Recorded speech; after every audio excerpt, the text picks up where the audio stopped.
আসসালামু আলাইকুম ভিউয়ার্স, কেমন আছেন সবাই আপনারা?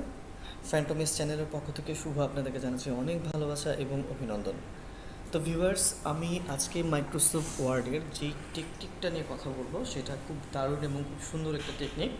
এটা হচ্ছে মাইক্রোসফট ওয়ার্ডের আপনার স্পেসিফিক কিছু বিষয় আছে যেগুলো আমরা কাজ করার সময় অনেক মাঝে মাঝে ঝামেলায় পড়ি, যেমন একটা লাইনের মাঝে আরেকটা লাইনের স্পেসিংটা বড় হয়ে যায়, অথবা দেখা যায় যে একটা ফাইল আমরা কাজ করছি, আমাদের হয়তো অনেকের ঘরে ইউপিএস বা আইপিএস নেই, আমরা কাজ করছি বা ল্যাপটপে ব্যাটারি বা ডেস্কটপে আপনার প্রিজার্ভেশন কানেকশনটা ভালো নাই, অথবা ল্যাপটপে ব্যাটারি সাপোর্টটা ভালো না, আমরা দেখা যায় অনেক দূর কাজ করেছি, কাজটা হুট করে কারেন্ট চলে গেল, আমাদের কাজটা বন্ধ হয়ে গেল। এটা একটা বিপদে পড়তে হয় মাঝে মাঝে। আর একটা অপশন যেটা, সেটা হচ্ছে যে আমরা খুব গুরুত্বপূর্ণ কিছু ফাইল আমরা হয়তো বা কাজ করে ডেস্কটপে রেখে গিয়েছি, হুট করে সেটা অন্য একজন ওপেন করে সেটা আমার সেই সিক্রেট ডকুমেন্টটা বা গুরুত্বপূর্ণ নথিগুলো দেখে ফেললো। তো এই তিনটা বিষয় কিভাবে ঠিকঠাক করে নেওয়া যায় সেটাই নিয়ে আমি আজকে আমার ভিডিও টিউটোরিয়ালটা তৈরি করেছি। তো আশা করছি আপনাদের মাইক্রোসফট ওয়ার্ডের যে টিউটোরিয়ালটা আমি তৈরি করেছি আপনাদের ভালো লাগবে। হোপফুলি আমি মাইক্রোসফট ওয়ার্ডের ওপর আরও 2-3টা লেসন আমি দিয়েছি। আশা করছি আপনারা সেগুলো দেখেছেন, অথবা যারা দেখেননি তারা চেষ্টা করবেন সেগুলো দেখে নিতে। আশা করি মাইক্রোসফট ওয়ার্ডের বিগিনিয়ার লেভেলে যারা আছেন তারা অবশ্যই বিষয়গুলো সম্পর্কে যদি কাজ করেন বা দেখেন তাহলে আপনাদের জন্য অবশ্যই ভালো হবে। তো চলুন ভিউয়ার্স, কথা না বাড়িয়ে শুরু করছি। আর আরেকটা রিকোয়েস্ট আমার থাকছে, যদি আমার ভিডিওগুলো আপনাদেরকে বিন্দুমাত্র ভালো লেগে থাকে তাহলে দয়া করে সাবস্ক্রাইব করবেন, লাইক করবেন, শেয়ার করবেন। তো চলুন শুরু করা যাক।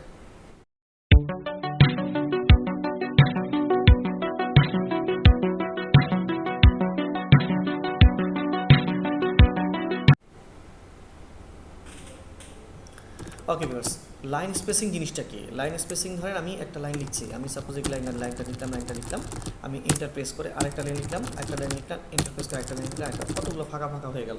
আর দেখতে আসলে খুব একটা লুকেটিভ লাগছে না, হ্যাঁ, যে আমি একটা লাইন লিখলাম, লেখার পর আরেকটা লাইন লিখলাম, আরেকটা লাইন লিখলাম, কত কত ফাঁকা ফাঁকা আছে। তো এই জিনিসগুলোকে আমি তিনভাবে অমিট করতে পারি, দুইভাবে অমিট করতে পারি, সরি।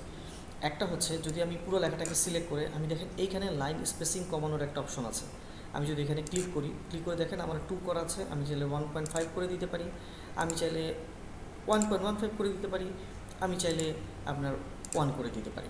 তাহলে হয় কি, লাইনের ভিতর থেকে যেই গ্যাপটা আছে সেই গ্যাপটা চলে যাবে।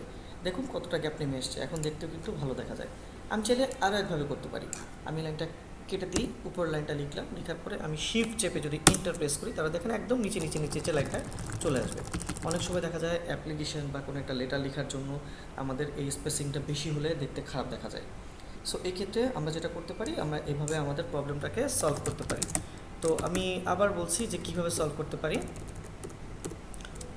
ওই যে বললাম যেটা, যে ফার্স্ট অফ অল আমি এখান থেকে আমি সিলেক্ট করে, আমার এখানে যদি বাড়ানো থাকে সেখান থেকে আমি সিলেক্ট করে কমিয়ে দিতে পারি, 1.5 করতে পারি বা 1.15 করতে পারি, অথবা 1 করতে পারি।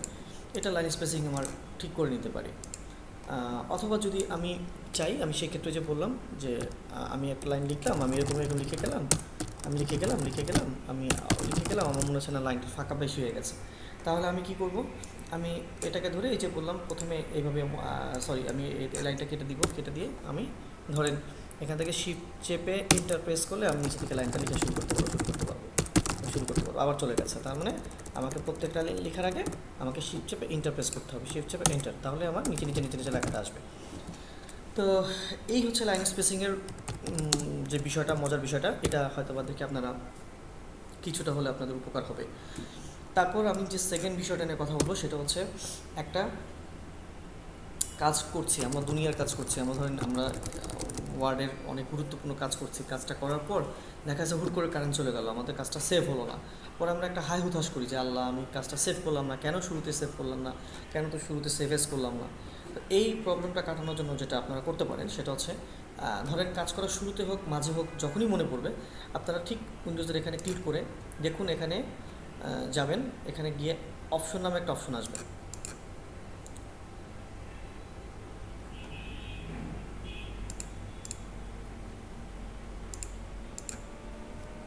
আমি দেখাচ্ছি আপনাদেরকে, এখানে অপশন নামে একটা অপশন আসবে। হ্যাঁ, আমার মেবি 2003তে অপশনটা একটু ডিফারেন্ট জায়গায় আছে, সেটা আমাকে খুঁজে বের করতে হবে। হ্যাঁ, আমি আবার দেখাচ্ছি, 2007-এ অপশনটা এখানেই থাকবে। আর যেহেতু আমি 2003 ইউজ করি, সো আমার অপশনটা একটু নিচে আছে, তো আমি এখান থেকে ক্লিক করে গিয়ে আমি এখানে দেখেন সেভ নামে একটা অপশন আছে, এখানে গিয়ে আমার 10 মিনিট অটো করা আছে, আমি এটাকে 1 মিনিট করে দিব, 1 মিনিট করে ওকে করে দিব। এখন আমার প্রত্যেকটা 1 মিনিট পর পর পর পর অটো সেভ হবে, লাস্ট যে কাজটা আমি যতটুকু করেছি ঠিক 1 মিনিট আগের অবস্থায় সেটা ফেরত যাবে। যদি এখন কারেন্টও চলে যায় কোনো সমস্যা নেই, আমার ডাটাটা ওইভাবে সেভ হয়ে থাকবে। আমি আবার দেখাচ্ছি, এখানে যাবেন যাদের 2007 তারা অপশনটা এখানে পেয়ে যাবেন, আর যাদের 2003, আমি যেমন 2003 ইউজ করি, আমরা পাবো এখানে ওয়ার্ড অপশনে গিয়ে আমি সেভে গিয়ে এখানে গিয়ে জাস্ট এখানে 10 মিনিট করা থাকবে, আমি সেটাকে 1 মিনিট করে দিব, জাস্ট কার্সার ধরে নিচে ডাউন স্ক্রল ডাউন করে আমি ওকে করে দিব।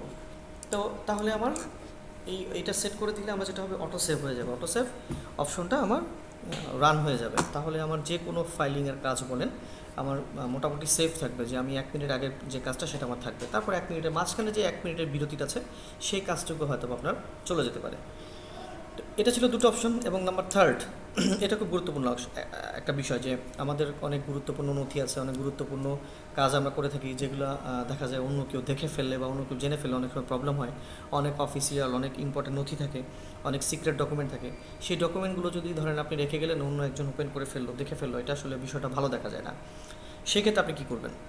সেক্ষেত্রে আপনার শীটটাকে আপনি এনক্রিপ্ট পাসওয়ার্ড করে দিতে পারেন।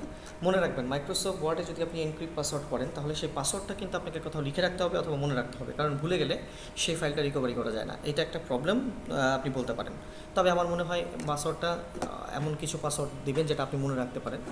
তো সেক্ষেত্রে আমরা চলে যাব ওয়ার্ড অপশানে। এখান থেকে আমরা দেখতে পাবো যে কোথায় আমাদের সেই এনক্রিপ্ট অপশনটা আছে, আমরা একটু খুঁজে বের করবো, কারণ যেহেতু আমরা উইন্ডোজ 3 ইউজ করি, উইন্ডোজ 3তে সবসময় এটা থাকে না।